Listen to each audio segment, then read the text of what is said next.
The guy pushed open the ship door and was shocked to discover buildings completely submerged before his eyes. Only the rooftops of skyscrapers peeked above the water. Soon, the boat docked on a nearby patch of land. They walked along the street and found warning notices posted on the road signs. To investigate further, Frank took out a detector to check the air quality. It was barely acceptable, but prolonged exposure to this level of radiation would cause serious harm to their health. Now, they had to find a bunker or shelter. Just then, several figures appeared ahead. Frank quickly led his family to follow them, but before they had gone far, the scene before them made them freeze. A large crowd of refugees had gathered here. After long-term exposure to radiation, their skin had already begun to change. Not far away stood a tall isolation wall. Soldiers inside were armed and on high alert, and an officer standing atop the wall shouted that only those with a pass were allowed entry.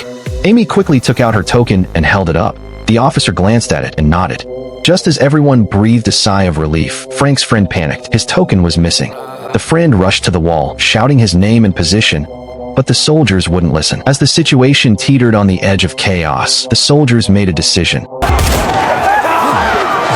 Instantly, the scene descended into pandemonium. The soldiers forcibly closed the entrance, and Frank's family also failed to get inside. At that moment, the distant sky suddenly changed color. A massive radiation storm was sweeping rapidly toward them. The crowd scattered and ran. Frank grabbed his wife and son and sprinted. Just then, a vehicle approached ahead. Frank rushed forward and stopped right in front of it, begging the driver to take them to London. The driver sized them up, then extended a hand, asking for a watch in exchange. Without hesitation, Frank took off his watch and handed it over. The driver accepted it and opened the car door. Frank quickly pulled his wife and son inside, thanking the driver repeatedly.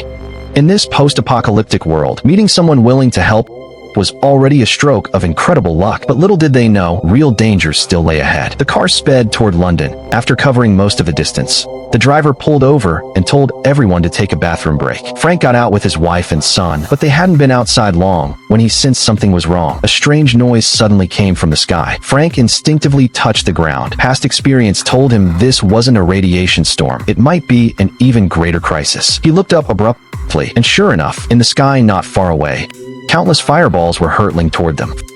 Frank and the others had no space to flee. They could only seek cover right where they were. They hid behind a large tree, holding each other tightly. The temperature in the sky soared instantly. Burning debris rained down like meteors crashing into the ground, and each impact sent up huge flames and clouds of dust.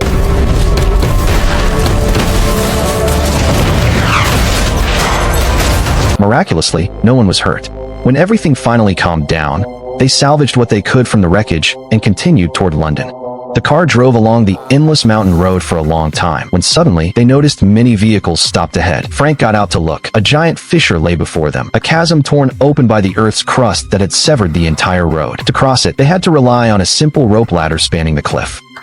The wind began to pick up around them. Frank didn't dare delay. He climbed down the ladder first, telling his family as long as they didn't look down, they would be fine. But the moment Frank stepped onto the swaying ropes, his nervousness refused to fade. They had no choice but to push forward. Amy followed behind, trembling with fear and screaming uncontrollably. Just then, a strong gust of wind suddenly struck. The three were instantly swung sideways, almost thrown off entirely. Wind held in their ears, and the bridge swayed violently. They clung to the ropes, not daring to move.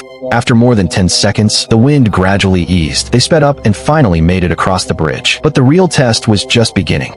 Ahead lay an even more primitive climbing ladder, and they had to crawl on hands and knees to cross it. Frank let his wife and son go first, staying behind to protect them.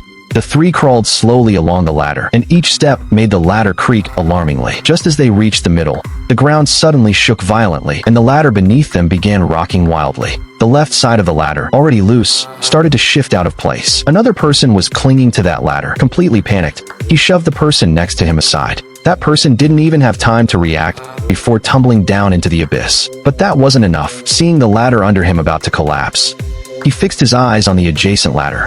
Frank instantly realized what was happening. He lunged forward and grabbed his son, and with his wife's help, they pulled the child tight and desperately crawled toward the opposite side. The moment they reached the far bank, the bridge behind them completely collapsed. That's all for today's film recap. Follow me for more upcoming content.